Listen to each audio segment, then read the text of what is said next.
항상 주 안에서 기뻐하시기 바랍니다. 저는 오늘 에베소서 5장 22절로 33절의 말씀을 가지고 화목한 가정을 위하라는 대목으로 여러분과 함께 은혜를 나누고자 합니다. 가정이란 농부가 농사를 짓는 것과 같아서 힘쓰고 해서 땀 흘려 노력해야 좋은 수확을 거둘 수 있습니다.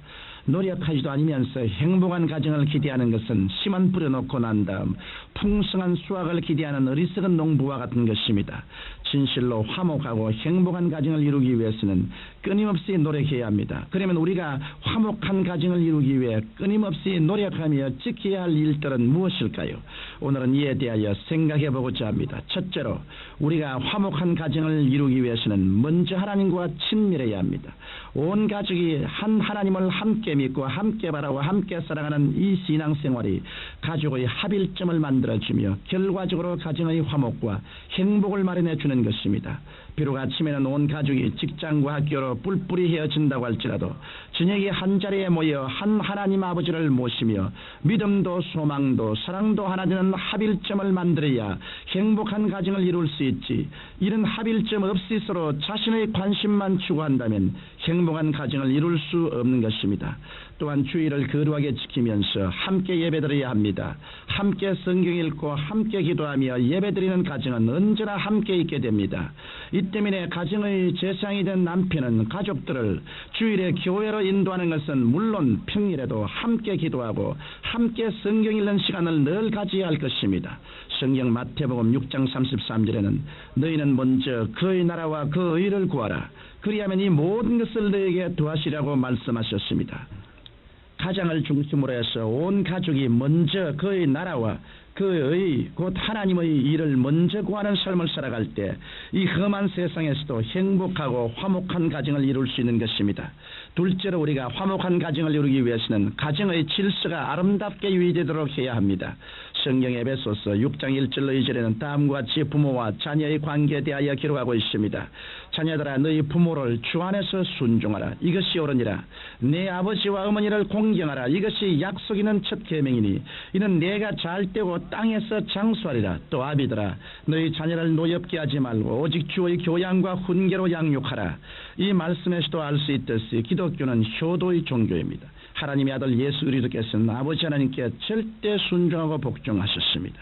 10계명에서도 보면 다른 계명은 준엄한 심판과 연관되어 있지만 제5계명인 내 부모를 공경하라는 계명에서는 하나님의 장수의 축복과 연관되어 있습니다. 이러므로 진실로 이 세상에서 화목된 가정을 이루고 잘되며 장수하려면 자녀들의 부모를 공경해야 할 것입니다. 또한 부모는 자녀들을 주의 교양과 훈계로 양육해야 합니다.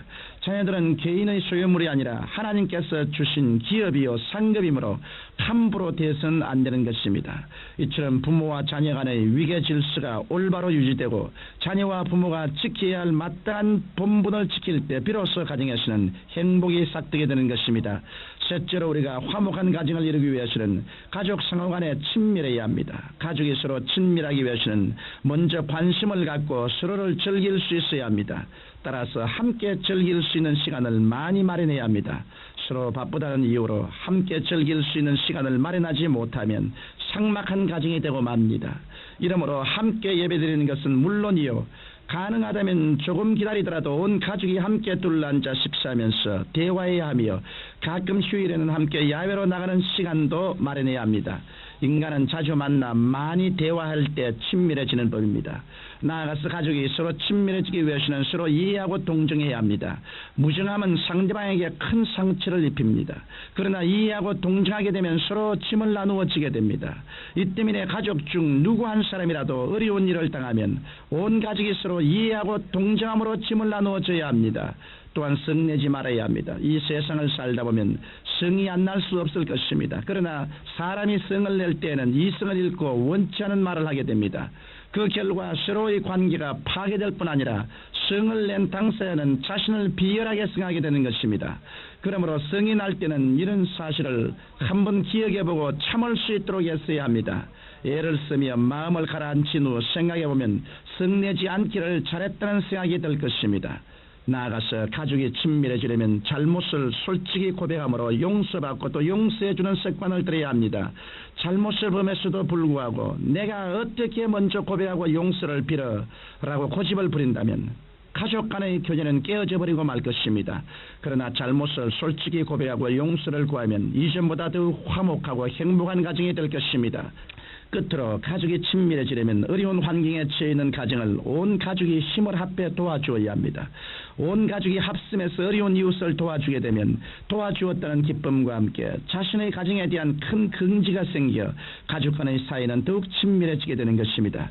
이러므로 여러분은 여러분만 잘 살려고 할 것이 아니라 온 가족이 힘을 합해 이웃의 어려운 가정을 도와주게 되시기를 주님 이름으로 축원합니다. 넷째로 우리가 화목한 가정을 이루려면 서로의 자존심을 상하게 하지 말아야 합니다. 사람은 누구나 인격을 갖고 있습니다. 그러므로 사람은 인격에 상처를 받게 되면 아무리 좋은 집에서 좋은 옷을 입고 좋은 음식을 먹는 환경에 있다라 하더라도 내적으로 처참하게 파괴되고 마는 것입니다. 이 때문에 가족 간에는 서로의 인격을 존중해 주어야 하며 자존심에 상처를 입히는 말이나 행동을 하지 말아야 합니다. 그러기 위해서는 먼저 과거의 잘못을 들추어내서는 안 됩니다. 사람인 이상 과거의 잘못은 누구나 갖고 있습니다. 그런데 그 과거의 잘못을 들추어내어서 인격을 모독하면 이것이 화근이 되어 가정은 파괴되고 마는 것입니다. 여러분은 예수님의 보혈로 상대방의 잘못된 과거를 다 덮어주고 좋은 과거만 말하고 칭찬해 주게 되시기를 주님 이름으로 축원합니다. 또한 현재의 약점을 찔러서는 안 됩니다. 인간의 인상 약점이 없을 수 없습니다. 그런데 그 약점을 꽉 잡고 있다가 싸움할 때 유리한 고지를 점리하기 위해 약점을 들어 상대를 마구 공격하면 불행한 결과를 초래하게 되고 말 것입니다. 무엇보다 인격을 무시하는 운동을 하므로 모욕감을 느끼게 해서는 안 됩니다. 모욕감을 주는 운동은 인격에 큰 상처를 주면 물론 가정의 행복을 파괴시키고 맙니다. 인간은 모두 다 가치를 찾는 존재입니다. 내가 살아갈 가치가 있다고 생각할 때 용기와 희망이 생깁니다. 이 때문에 가족 간에는 한 사람 한 사람이 가치 있고 존귀한 존재라는 사실을 늘 일깨워 주어야 합니다. 이럴 때 가정에는 새로운 용기와 희망과 기쁨이 넘쳐나게 될 것입니다. 청취자 여러분, 가정은 인간의 가장 기초적 공동생활의 광장입니다. 가정이 불행하면 사회생활 전반이 불안합니다. 그러나 행복한 가정은 그 가족으로 하여금 매일의 삶에 무한한 활력소를 느끼게 해주며 평안과 기쁨과 자신감을 갖게 해줍니다. 행복하고 화목한 가정은 온 가족이 다 함께 합심하여 노력할 때 이룩되는 공동예술 작품인 것입니다. 화목한 가정은 어느 한 사람만의 노력으로 이루어갈 수는 결코 없습니다. 이 방송을 청취하시는 여러분은 모두 다 훌륭한 인격을 갖춘 가정의 한 구성원들이 되어 화목하고 행복한 가정을 이루게 되시기를 주님의 이름으로 축원합니다. 거룩하시고 영광스러우신 아버지, 우리의 가정에서 하나님의 도우심으로 화목과 행복을 창조하는 하나님의 축복받은 백성들이 다 되게 도와주옵소서. 예수님 이름으로 기도합니다. 아멘.